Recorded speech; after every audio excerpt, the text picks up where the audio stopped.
नमस्कार। विवाद विरोध में मैं ऐसे अनुरोध आज फिर हाजिर हूँ आपके सामने। आज की उस महत्वपूर्ण खबर पर अपने विचार आपके साथ साझा करने, जिसने पूरे देश के बुद्धिजीवियों, विचारकों को ही नहीं, आम जनता को भी सकते में डाल दिया है। और वो खबर है पिछले दिनों NCERT, national council for educational research and training की ओर से स्कूली पाठ्य पुस्तकों में जो बदलाव किए गए हैं उसे लेकर, महात्मा गांधी की हत्या से लेकर ताजा तरीन 2002 के गुजरात दंगों तक की जो बातें इतिहास में दर्ज थी, उसमें से बहुत सारे अंश को निकाल दिया गया, बल्कि गुजरात दंगों को लेकर सभी अंश पूर्णतः निकाल दिए गए। अर्थात जो बातें पिछले दिनों हमारे प्रधानमंत्री नरेंद्र मोदी ने कही थी इतिहास को लेकर, भारत के इतिहास को लेकर, उन्होंने कुछ प्रतिकूल टिप्पणियां की थी। उनके अनुसार इतिहास ईमानदारी पूर्वक नहीं लिखा गया, इतिहास लिखवाए गए और उसमें सत्य को कई स्थानों पर हाशिए पर डाल दिया गया, उनकी चर्चा नहीं की गई, ऐसी बातें होती थी। उस आलोक में पाठ्य पुस्तकों, स्कूली पाठ्य पुस्तकों में जो परिवर्तन किए गए हैं उसे लेकर अनेक बातें कही जा रही हैं। लोगों को आपत्ति भी है कि ऐसा आखिर क्यों। सच पर पर्दा डालने का यह प्रयास क्या देश की जनता को, वर्तमान पीढ़ी ने आने वाली पीढ़ी को सच्चाई से दूर रखने का प्रयास है? इतिहास अपने आप में इतिहास होता है, वह सच्चाई का आईना होता है, एक दस्तावेज होता है। पीढ़ियों तक उस पर अनुसंधान किए जाते हैं, शोध किए जाते हैं, संदर्भ के लिए उनके पन्नों को पलटा जाता है। ऐसे में अगर इतिहास से महत्वपूर्ण तथ्यों को निकाल बाहर किया जाए तो क्या यह देश के ज्ञान पर पर्दा डालने का प्रयास नहीं माना जाएगा? आश्चर्य है, कुछ ऐसे तथ्यों को हटाने का प्रयास किया गया जिससे देश की जनता पूरी तरह अवगत है, बल्कि वह हृदयस्थ कर चुकी है, उस पर कोई सवाल या निशान नहीं उठता है। लेकिन जिस रूप में और जिन अंशों को हटाया गया, जिन अंशों को बिल्कुल दबा दिया गया, उससे तो ऐसा प्रतीत होता है कि जानबूझकर पूरे देश को सच्चाई से दूर रखने की कोशिश की जा रही है। जैसे यह एक अंश उसमें था कि गांधी हिंदू मुस्लिम एकता के प्रयास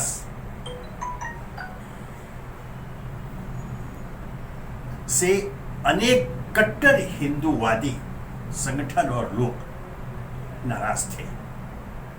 यह सच्चाई थी और यही कारण था कि उनकी हत्या की गई। और इसी संदर्भ में गांधी के हत्यारे नाथूराम गोडसे की जो चर्चा उसमें थी कि वह एक पुणे का ब्राह्मण था, उस अंश को भी निकाल दिया गया। क्यों? क्या यह सच्चाई नहीं है? आप इससे, इस जानकारी से देश की जनता को मरहूम क्यों रखना चाहते हैं? निश्चय ही इसके पीछे कोई सद्भावना नहीं हो सकती, दुर्भावना ही है। आप गुमराह करना चाहते हैं देश की जनता को। ऐसे प्रयास नहीं होने चाहिए। बात यहीं तक नहीं रुकी। गांधी की हत्या का देश के सांप्रदायिक अवस्था पर जो जादुई असर पड़ा था, यह इतिहास के पन्नों में, स्कूली किताबों में दर्ज हुआ। और उसके उस समय की सरकार ने कट्टरवादी हिंदी संगठनों के खिलाफ कड़ी कार्रवाई की थी और उसी प्रक्रिया में कुछ समय के लिए राष्ट्रीय स्वयंसेवक संघ को प्रतिबंधित किया गया था। यह अंश भी निकाल दिया गया। वही सवाल, क्यों? क्या यह सच्चाई नहीं है? पूरे देश की जनता जानती है, तो फिर आप इस अंश को निकाल कर क्या संदेश देना चाहते हैं देश को, समाज को? हो सकता है कि एक खास वर्ग के लिए यह जानकारी असहज हो, लेकिन सच्चाई है और इतिहास सत्य पर आधारित होता है।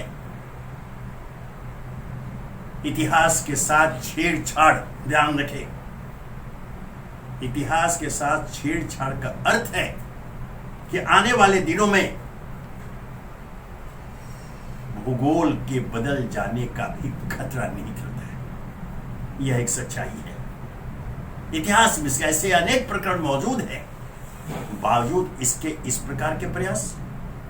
यही नहीं, गुजरात के ताजा लेजिए, महात्मा गांधी की हत्या के से उसके हत्यारे को लेकर के, महात्मा गांधी की हत्या की अवस्था को लेकर जो चर्चा हो तो बहुत जगह हटाया ही गया।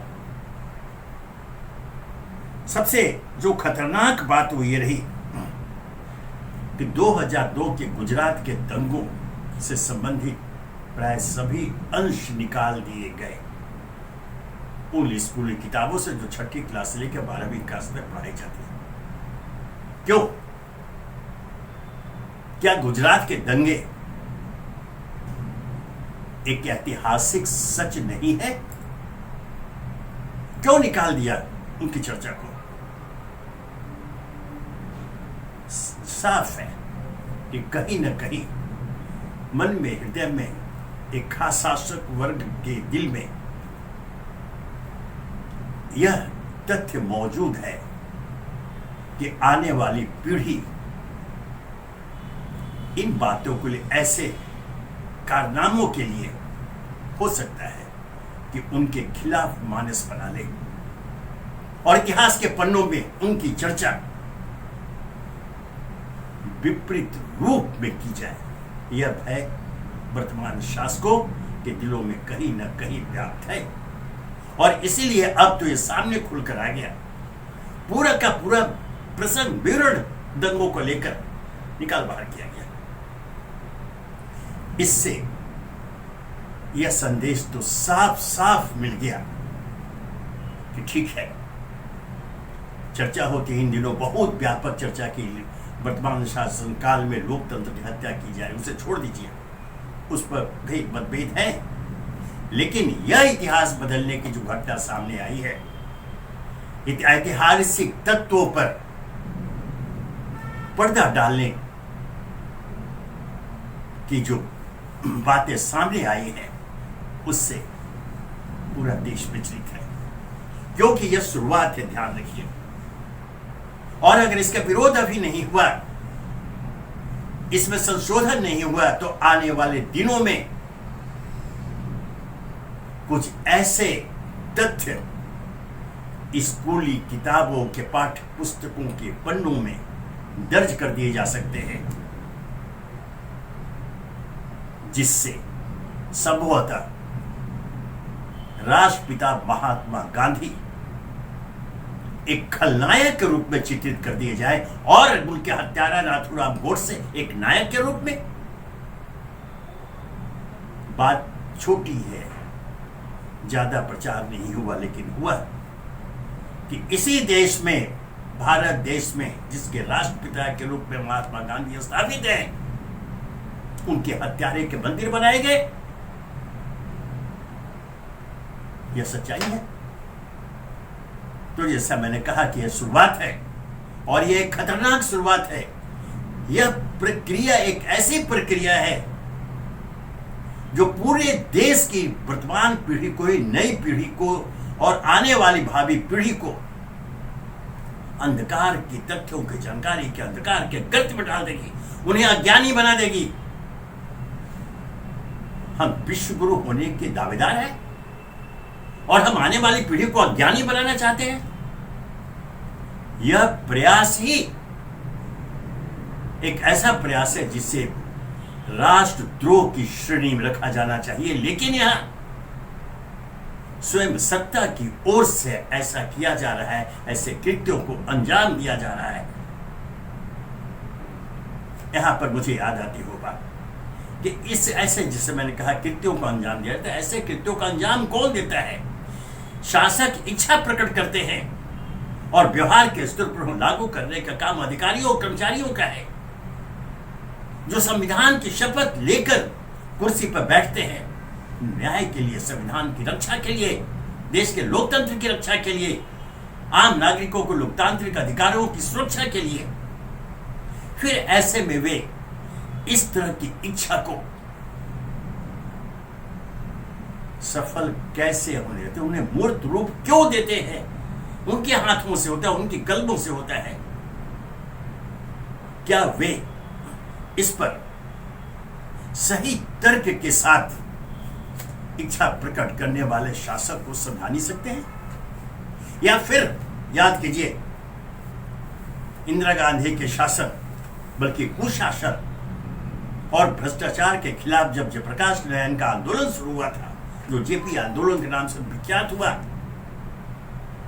उस दौरान जयप्रकाश नारायण ने देश के अधिकारियों, कर्मचारियों का आह्वान किया था कि आप गलत आदेश को न माने। यह देश हित में नहीं है, देश के खिलाफ है। यह और कोई नहीं, जयप्रकाश नारायण का आह्वान था। और यह दोहराना ही होगा, मैं दोहरा दूं कि जयप्रकाश नारायण तत्कालीन प्रधानमंत्री इंदिरा गांधी को अपनी बेटी मानते थे। बावजूद जब उन्होंने देखा कि उनके शासन काल में कुशासन का बोलबाला हो गया, भ्रष्टाचार का बोलबाला हुआ, वो सड़कों पर निकले इंदिरा गांधी के शासन के खिलाफ और पूरे देश में आंदोलन छेड़ दिया। नतीजा से सभी वाकिफ है। इंदिरा गांधी नेतृत्व की कांग्रेस सत्ता से बाहर कर दी गई। स्वयं इंदिरा गांधी तब अपना चुनाव हार गई थी। यह जनता की ताकत है और यह जयप्रकाश नारायण का आह्वान था।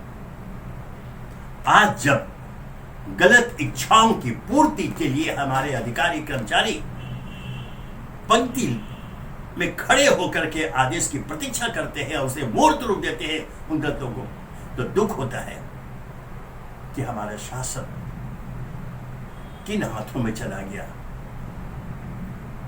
हमारे देश की बागडोर किन हाथों में चली गई और हमारे अधिकारी कर्मचारी इतने निरीह बेवश क्यों नजर आ रहे हैं कि वे सच का समर्थन करते हुए, उसका पक्ष लेते हुए गलत इच्छा व्यक्त करने वाले शासकों को समझाने में खुद को असमर्थ पा रहे हैं।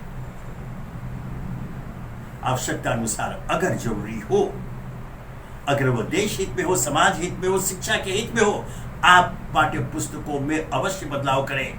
आपको समय समय पर ऐसा होता आया है, लेकिन इतिहास बदलने की कोशिश न करें। पाठ्य पुस्तकों में जो संबंधित जिन बातों को हम यहां चर्चा कर रहे हैं, पाठ्य पुस्तकों में जो बदलाव किए जा रहे हैं, किए गए हैं अब तक, उससे तो ऐसा लगता है कि पूरे देश को गलत जानकारी के माध्यम से उन्हें सच्चाई से दूर रखने की कोशिश की जा रही है। इस संबंध में कोई साजिश रची गई है। मैं चाहूंगा कि यह संभावना जो मैंने अभी व्यक्त की गलत साबित हो। यह गलत साबित होनी चाहिए, लेकिन प्रमाण सामने है कि इसे सफल करने में जो प्रयास किए जा रहे हैं वे आगे बढ़ते जा रहे हैं और आगे बढ़ते जा रहे हैं। इसलिए मेरा आग्रह रहेगा और देश के सभी समझदार बुद्धिजीवी और हर वर्ग के जो मुखिया है वो सामने आकर के इसका विरोध करेंगे। जहां जरूरत है, मैं पूर्ण तरह दूं, जहां जरूरत है वहां अवश्य पाठ्य पुस्तकों में आप परिवर्तन करें, लेकिन आप जो इतिहास है देश का, उससे, उसकी जानकारी से देश और समाज को अलग न करें।